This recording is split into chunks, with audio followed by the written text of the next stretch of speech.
찬송가 420장을 함께 부르시겠습니다. 너 성결케 위해 늘 기도하며 너 주 안에 있어 늘 성경 보고 온 형제들 함께 늘 사귀면서 일하기 전마다 너 기도하라. 너 성결케 위해 내 머리 숙여 저 은밀히 계신 내 주께 빌라. 주 사귀어 살면 주 닮으리니 널 보는 이마다 주 생각하리. 너 성결케 위해 주 따라가고 일 다급하여도 당황치 말고 참 즐거울 때나 또 슬플 때나 너 주님만 믿고 늘 따라가라. 너 성결케 위해 늘 기도하며 내 소원을 주께 다 맡기어라. 너 성령을 받아 주 섬겨 살면 저 천국에 가서 더 잘 섬기리. 하나님 말씀은 민수기 5장 11절에서 31절입니다. 22절 말씀을 제가 읽어 드리겠습니다.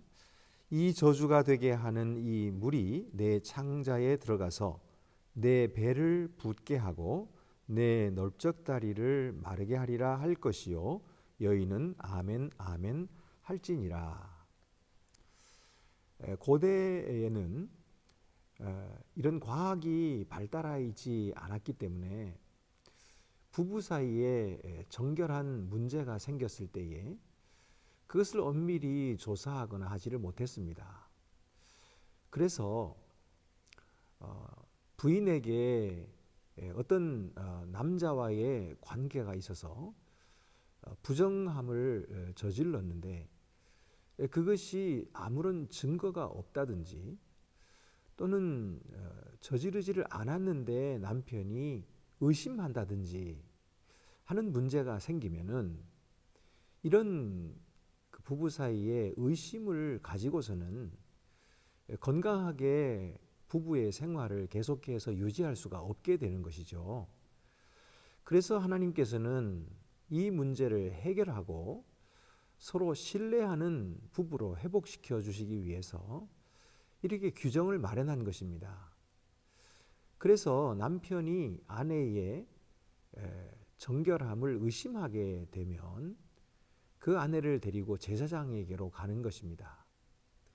그러면 제사장은 쓴 물을 그에게 마시게 하는데 성전 바닥에 있는 티끌을 거기다가 집어넣고 또 저주를 쓴 글을 그 종이를 빨아서 그 물에다가 타는 것입니다.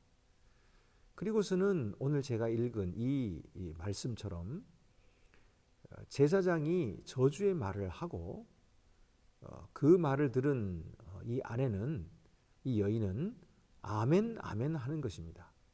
그리고 나서는 그 물을 마시게 하는 거죠. 그러면은 정말로 그런 부정을 저지른 여인이 그 쓴 물을 마셨을 경우에는 그의 배가 부풀어 오르고 그리고 넓적다리가 말라드는 그런 저주를 받게 되는 것입니다. 또한 그가 아무런 그런 부정함이 없었다면 그 쓴 물을 마셔도 아무런 해를 받지 않게 되는 것이죠.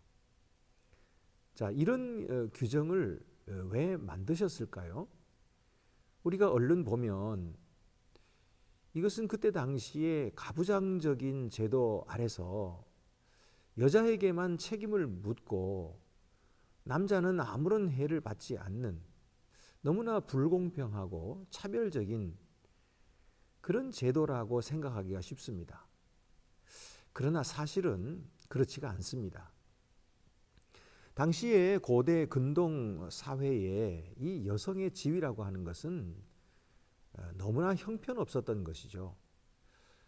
그래서 여자들은 남자들의 소유물 정도로 생각을 했었던 것입니다. 그래서 고대 근동 사회의 법률들을 살펴보면 여인이 이런 의심을 당하게 되는 순간 신성한 강물에 뛰어들어 가지고 자기의 무죄함을 입증해야 했던 것입니다. 그런데 무죄를 입증하기가 어려웠던 것은 몸에다가 돌을 매달아 가지고 강에다가 던져놓고 내가 무죄하면 살아나올 것이다, 이렇게 하는 수준이기 때문에 그것이 올바른 검증이 되지를 못하는 것이고, 여인을 그렇게 박대하고 그리고 무시하고 소유물 정도로 취급하는 그런 사회였던 것입니다. 그래서 그런 사회 속에서 오늘 하나님이 주시는 이 말씀은 오히려 여인들에게 자유를 줄 수 있는, 여인의 생명을 건질 수 있는, 그리고 남성들의 의심과 또한 그런 인권의 유린으로부터 여인을 건질 수 있는 그런 방안이었다고 볼 수가 있는 것이죠. 어쨌든 이 성경 말씀을 통해서 우리가 알게 되는 것은 하나님께서는 부부의 정결을 중요하게 여기신다 하시는 말씀입니다. 오늘날에는 부부 사이의 정결은 이제 법으로 더 이상 보호해 주지 않죠. 그저 윤리적인 비난의 대상이 될 수는 있지 몰라도 법적으로는 부부 사이에 그런 부정한 일들을 처리하거나 벌을 주지 않게 되었습니다. 그러나 이런 시대가 되었다고 해서 하나님께서 정하신 이 부부 사이에 정결한 법이 사라지는 것은 아닙니다. 오히려 이것은 사회를 유지할 뿐만 아니라 하나님의 나라를 유지하는 데 있어서 매우 중요한 그런 하나님의 뜻인 것입니다. 하나님이 거룩하신 것처럼 하나님의 백성들은 거룩해야 하고요. 하나님이 깨끗하신 그런 분이신 것처럼 우리 부부들의 관계도 깨끗해야 하는 것입니다. 그래서 서로에게 정절을 지킬 줄 알고, 그리고 그것을 귀히 여길 줄 알고 부부의 침소를 더럽히지 말아야 하는 것입니다. 그러므로 여러분, 오늘도 우리가 이 말씀을 들으면서 우리의 삶 속에서 혹시라도 부정한 것은 없는지 스스로 돌아보고, 그리고 하나님의 뜻에 맞도록 다시 우리가 정결함을 유지하는, 그래서 계속해서 우리 하나님께 영광 돌리는 우리 모든 성도들이 되시기를 바랍니다. 기도드리시겠습니다. 은혜로우신 하나님 아버지, 정결함을 귀히 여기시는 하나님께서 이스라엘 백성들을 살려주시고 또한 부부의 정결함을 유지하게 해주시는 법을 저희들이 읽었습니다. 하나님께서 그토록 거룩함을 원하시고 정결함을 원하시는데 오늘 저희들의 가정도 그렇게 깨끗하고 정결한 가정이 되게 하시고 부부가 되게 하여 주셔서 하나님의 나라 영광을 드러내는 귀한 우리 성도들 더욱 되게 하여 주시옵소서. 우리 주 예수 그리스도의 이름으로 기도드립니다. 아멘.